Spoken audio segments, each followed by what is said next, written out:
Hi, Deborah Kay here for episode 35, season 5 of Odds and Ends, where I've simply stated, so it's simply stated around Odds and Ends. I'm filming this on the actual 4th of July here in the United States, 2026. I hope you're enjoying the episode whenever it does air. It probably won't air till July 5th, to be honest, on YouTube at Deborah KC, DEBRHKYC. I decided to put the covering on, but honestly, the two-piece doesn't really look that stately. It just mostly looks kind of fun, to be honest. I am also on OnlyFans at Deborah K, DEBRHKAY. I think I'm actually going to partially stand on my knees for this, filmed this way. So, one thing I remember recently was that Bridget Wagner of the Heritage Foundation, who's pretty militant and communist, had threatened me and said that she wanted me to go back and reveal my mother's heritage and who she was completely, and was wanting to erase that. And she never said anything in jest. She was a very aggressive person when it came to labor trafficking people and just being, that's as far as I can tell.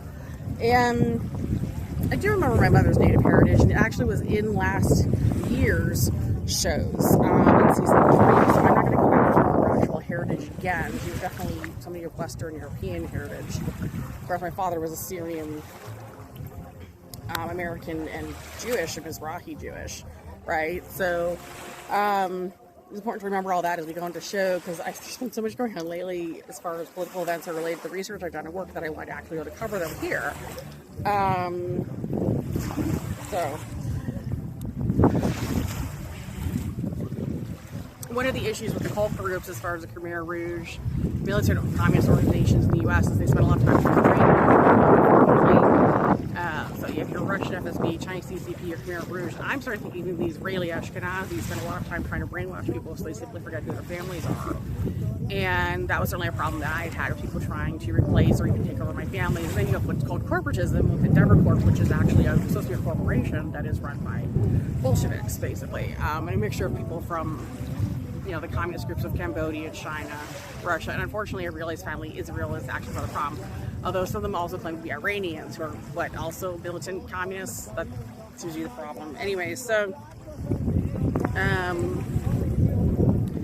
have to note, I did remember when I lived down in the DC area in the 2000s, a black woman, an actual black woman from the US, came to me and asked what my family. I told her what my mom's history was and her Native history, because she has Native ancestral history as opposed to just plain old European ancestry in Europe. And I told them what the black woman my history was and my father was, and they went, we have to help you. Like, you're literally being labor trafficked to death by these people. And they had your mom, and they killed her, and they planned 9/11, and they're from Russia, and you're saying this bizarre situation, you have the specific history that they're racist against, so we've got to do something to help you.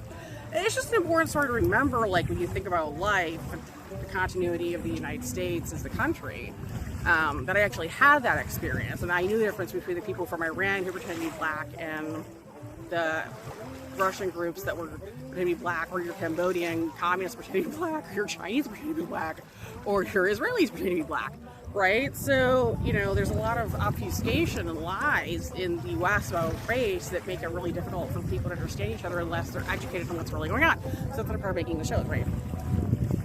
I need to note something too.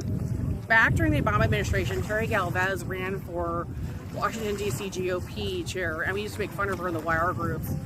The truth is, she was actually a really dangerous person, and she spent a lot of time making fun of President Barack Obama, and very openly, and it turned out she was actually his event planner and ran all the White House events. So it's actually really weird looking back, and then to see that her and Michael Clary have turned out to be kind of dangerous and reappeared up in northern Michigan. I used to try to think of people that I might, as people I might kind of trust or try to trust, and now I'm like, no, just forget. She got away with way too much weird behavior and was way too hostile, aggressive, and frankly openly screamed at me that she thought I was CIA back in DuPont, which is typical Bolsheviks. Now, what you have to understand is that the Khmer Rouge out of Cambodia, the Russian FSB, the Chinese CCP is the first thing you do when they get mad at somebody. Apparently some of the Israelis just started screaming at the person they think they work for the CIA. Which is stupid considering what the CIA is, which is basically a communist organization itself today, and mostly a private company and frankly corporatists. So, I need to note, I did cite, changing topics again, John Isley, the man that opposed to John Isley, pretended to be my mom's brother. He's nowhere near the range. And it was actually crazy, psychotic. He worked for the Israeli Ashkenazi and also the Russian FSB, and was one of the corrupt guys at the Department of Labor after George W. Bush's term. Spent a lot of time labor trafficking people and hugely took advantage of 9/11. and worked for Endeavor Corporation, and some people think he is actually the real Patrick Witzel, but there's like 10 of them. I don't think he's the exact one, but supposedly married Rachel McAdams' sister, and Rachel McAdams is Chinese CCP. So I'm just letting you know he was cited up in Petoskey. I just totally ignored him, but he was someone that actually came to the ATR meetings and the Americans for Tax Reform meetings. He used to demand that people who work for Free on Hollywood projects, and frankly put a number of us who are females at those meetings in danger, as well as men. You know, hugely dangerous guy, very oversized. There was a lot of arguments with the Palestinian lobbyists, as well as people that were just plain old angry at Israel. It really made it harder to discern what the real problem was. But I think the most important thing to understand is that he definitely was up in Petoskey recently, and I thankfully, you know, unlike when I was younger, instead of trying to call him out, which I did, this guy's like 6'6", and some kind of crazy militant, I decided to just say nothing. I just looked at him and was like, nope, there it goes. So, hi, how are you? Good. I'm gonna let some people pass on my phone. Hi.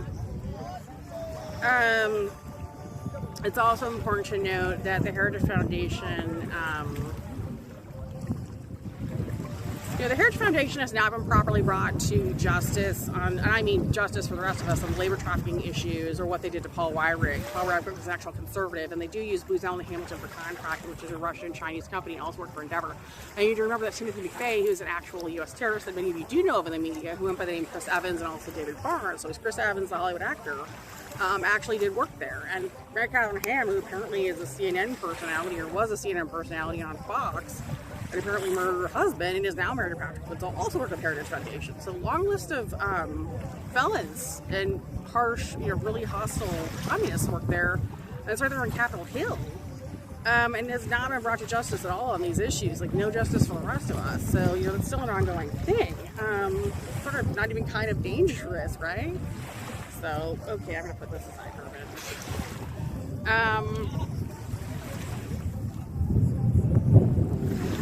I need to put this weight here too.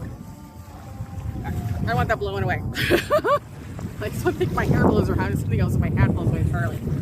So I'll do that today.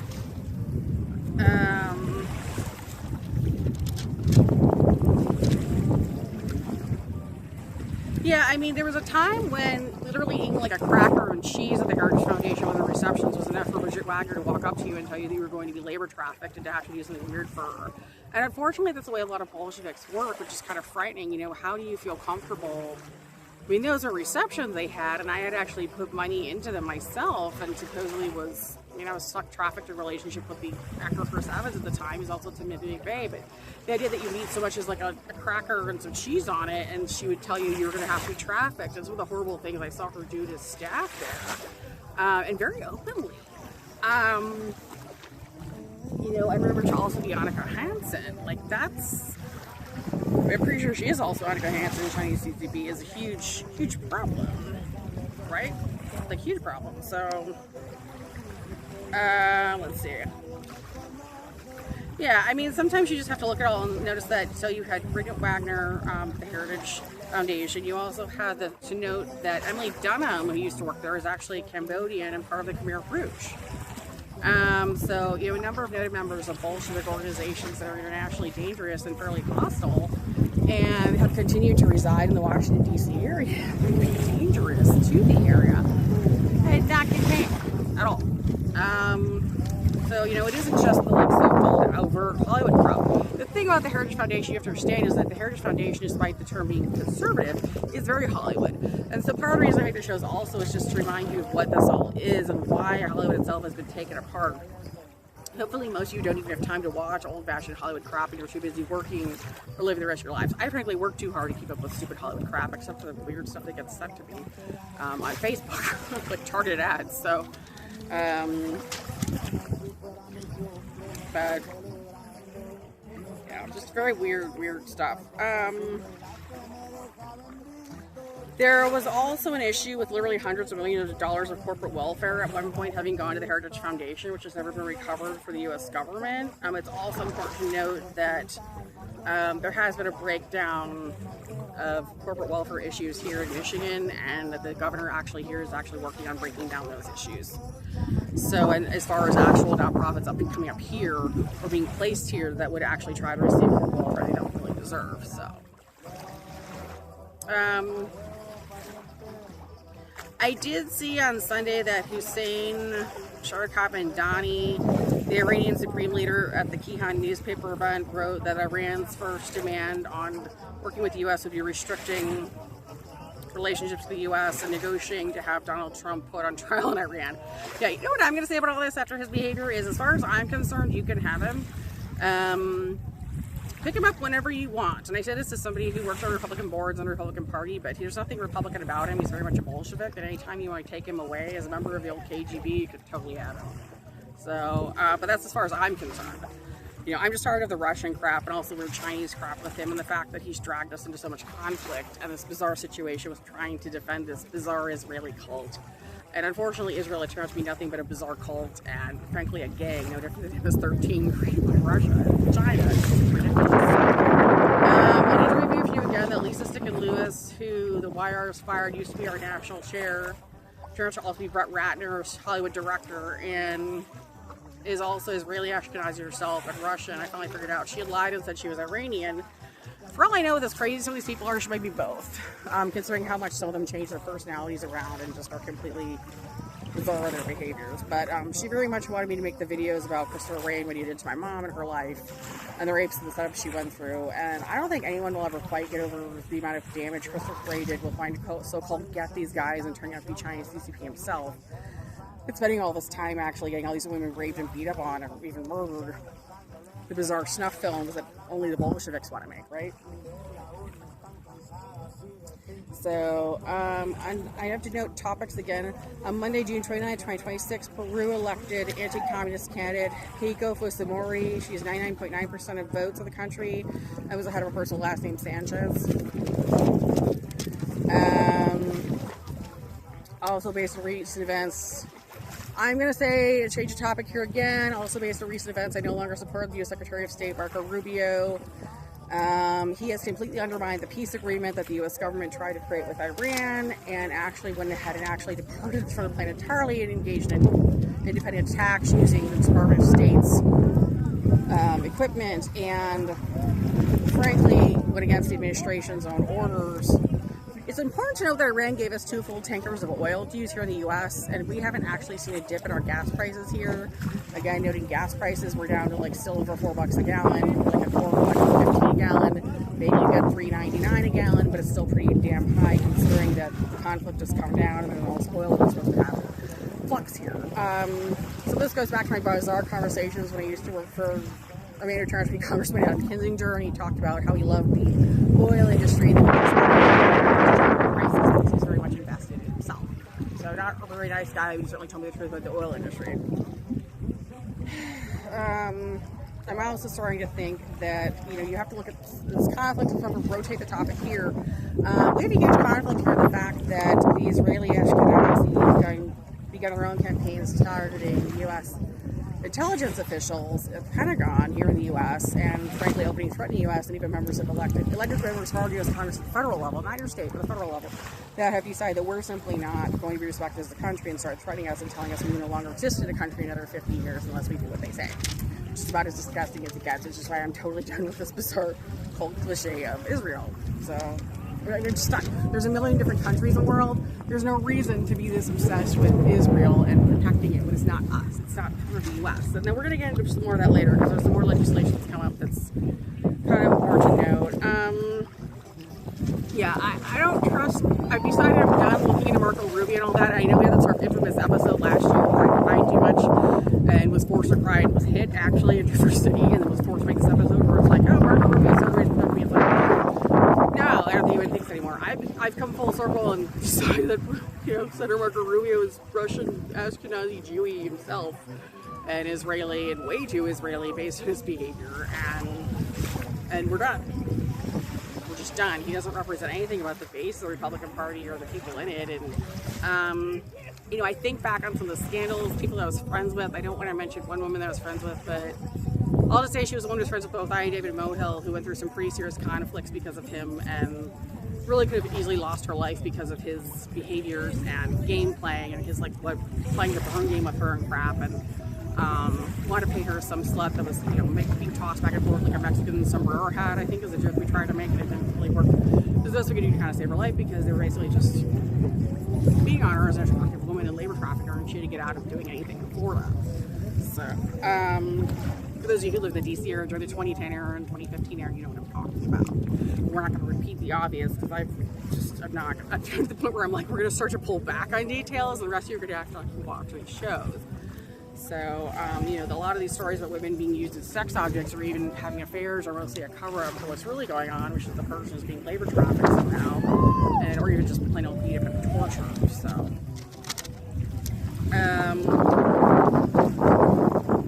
yeah, you know, and his behavior, Senator Rubio, I'm going to call him Senator Rubio, I don't really respect him enough to call him the U.S. Secretary of State right now. But yeah, U.S. Secretary of State, her brand new U.S. Secretary of State, like some bad-ass, stupid beauty queen, sucks. He actually sucks. And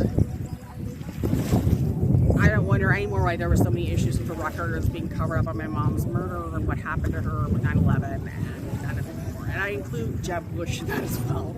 So, you know, the neocon factors always ruin it. And unfortunately, only turn out to be people who literally aren't from the U.S. in the end. And it wouldn't surprise me if Mark Rubio turned out to be Russian, Jewy, Ashkenazi, basically. Never call him Jewy.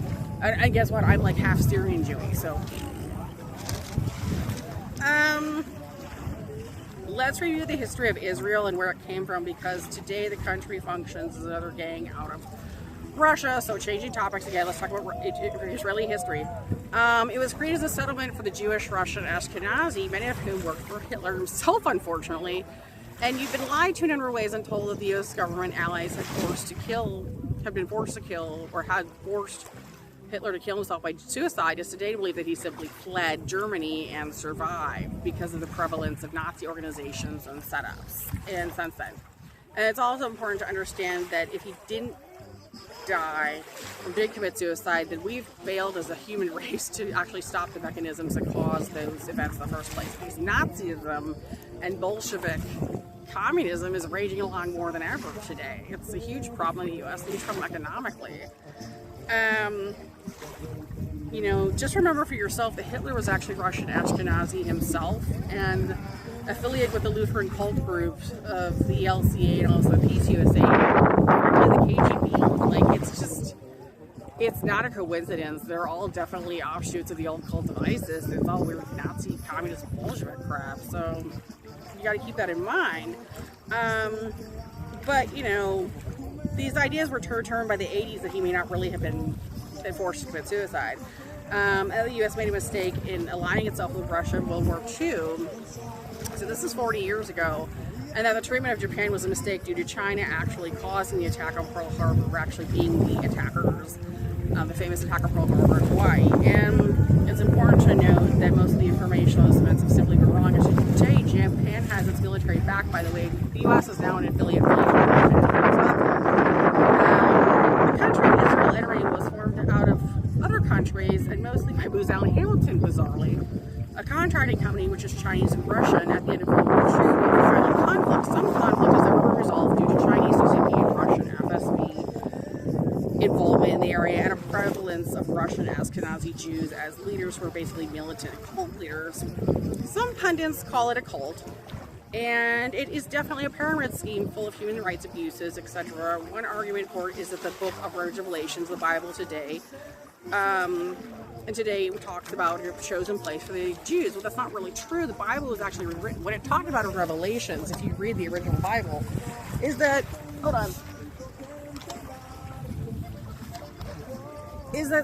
essentially there would be a place for the victimized and the lost and the childless and the confused, and that it was, most of us think of that as actually being heaven.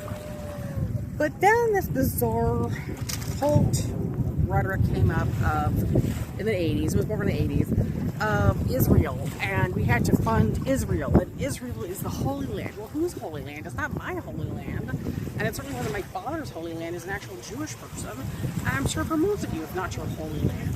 And today you may actually just be outraged by them and freaked out by them as a country. if they exist at all. I don't see them as one. There seems a weird cult. Frankly, there became new versions of the Bible since the 80s that talk about Israel instead, and so all these passages and revelations were written practically complete with full pyramid scheme presentations on investing Israel, Jerusalem seed, send-outs, and $50 coupons to Walmart. It was just completely weird. And I don't know if Walmart even does that anymore, but it's important that some of you understand how weird this is. This Israeli fetish in the U.S., especially in the churches, some of the synagogues, and even the bizarre counter arguments that kind of counter with ISIS and everything weird. I mean, it's just myopic, bizarre investment, and a lot of it, I credit Bill Clinton for creating a lot of it. The Clintons definitely created it as neocons, but you know, it comes out of some Arkansas Bible pyramid church crap. But you've got a lot of Jewish organizations involved that are extremists, and B'nai B'rith, which is actually a named hate group. So, you know, thinking about it, but we have to really gird our minds and our loins with this and our intelligence and go, this is just too nuts. We can't be this obsessed with this specific country. It's not healthy for us. And as a country, the United States of America, and I'm saying this across the world because the majority of this country are just really grossed out by the media that's so supportive of them and obsesses over them as if they were actually part of the United States, and they're not. And frankly, it's a country that's sucked up a lot of resources from us, and we have a number of terrorists that are from Israel. Patrick Witzel himself went back and forth to Israel all the time, and a number of child predators that are actually wanted in other countries, in countries that are much more technologically developed than the U.S., have gone after them for predators that hung out there. And I don't want to be responsible for that, and I don't want you to be responsible for that. The stance Israel has had on protecting anybody who had even an ounce of Ashkenazi Jewish ancestry as a pedophile and a pervert and a felon, you need to think about that.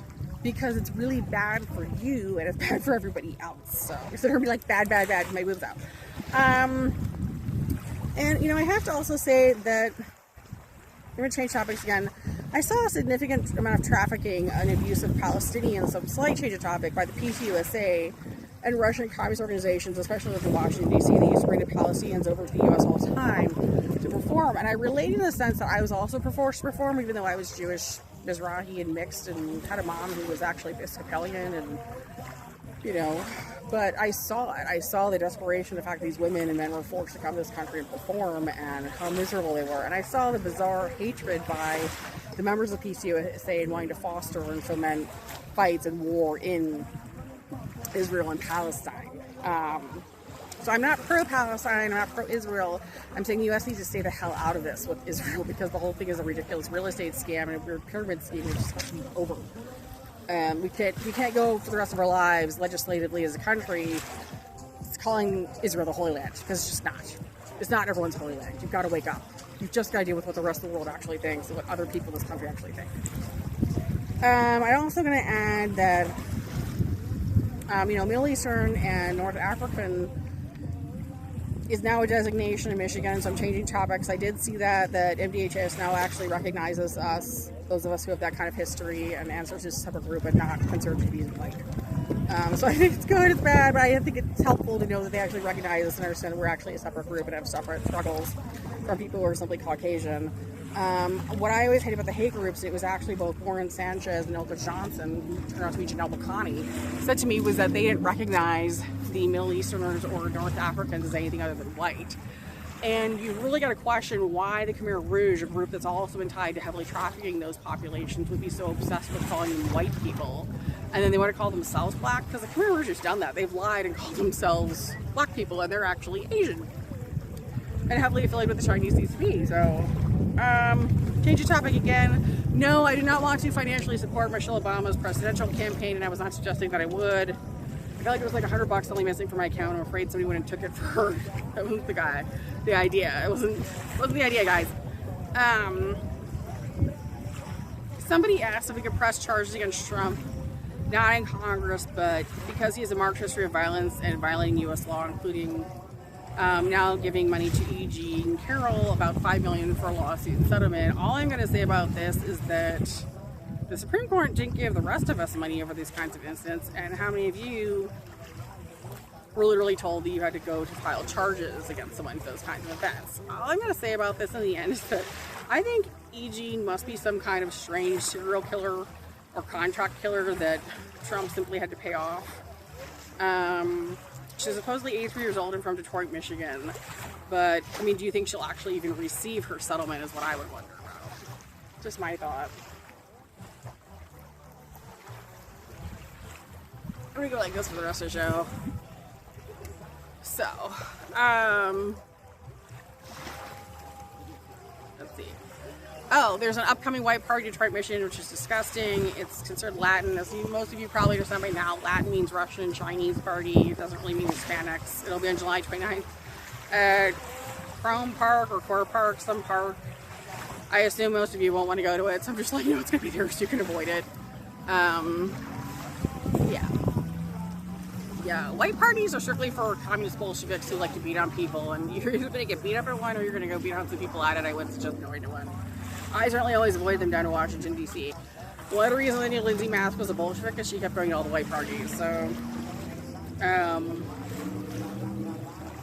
I need to also note for you that Susan Rosenberg, who's a known terrorist who's done work for Donald Trump and is a part of AA and Al-Anon, and committed 2 different Capitol Hill attacks, is also Russian, Ashkenazi, and Jewish. And frankly, a lot of her work has been around discrediting women from the U.S. who were not Russian or Ashkenazi Jewish especially. It's important to note all this in your head because she's also had involvement with MS-13, which is a Russian nationalist organization, essentially turned out.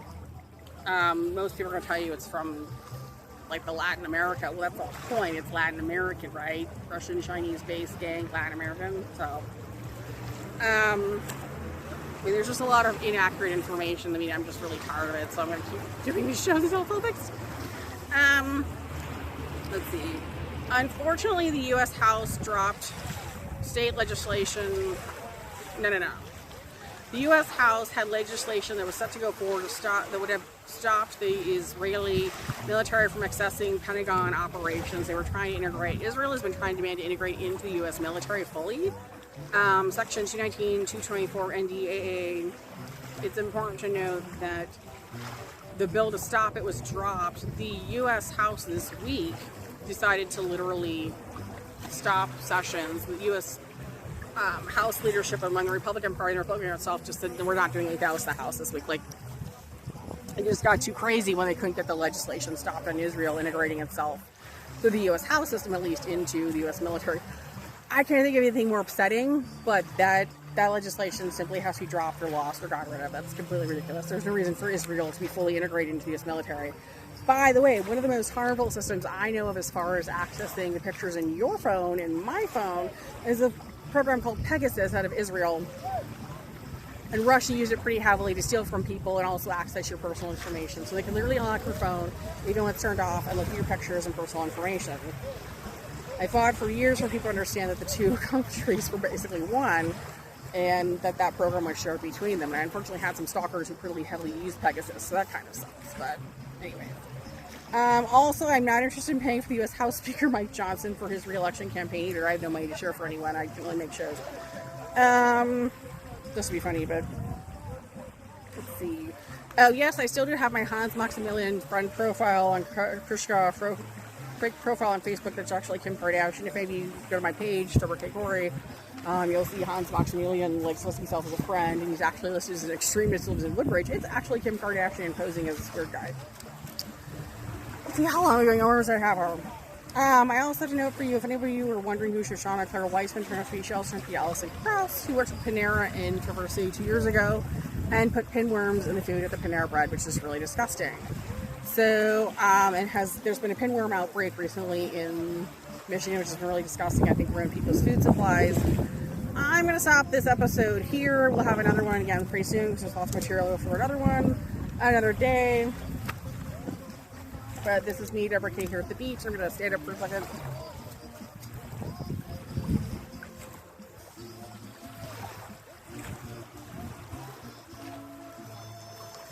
So it was good to hear from you all on comments online. There's plenty of material on OnlyFans if you like that stuff too.